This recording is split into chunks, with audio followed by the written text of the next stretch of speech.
So guys, share ko lang. So maliban dun sa likod na gulong na merong mga naka-swing arm, okay, every 6 months recommended na tanggalin siya kasi di ba nag-i-stack up yan. So for how many, isang taon, mahigit 2 taon, hindi siya nabaklas, kinakalawang yan. So ito, I recommend na isabay nyo na din itong 2 volt na to. Okay, sa cruising yan, I suggest, tama, cruising to yan, I suggest na tanggalin nyo yan every 6 months din. Kasi pag yan tumagal ng 1 taon mahigit, 2 taon, ang hirap nang tanggalin yan kahit gamitan nyo ng proper tools yan. Okay, so sabay nyo na rin sa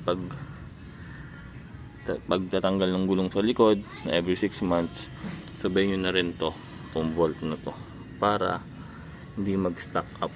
Okay, tanggalin nyo siya, tapos lagyan nyo na rin siya ng oil. Yan.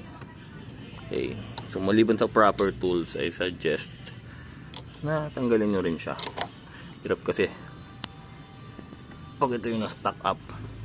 Okay, yan, na-experience ko na kasi yan, kaya sabi ko lang din sa inyo guys, para hindi na mangyari sa inyo. Okay, tanggalin nyo yan, tapos langisan.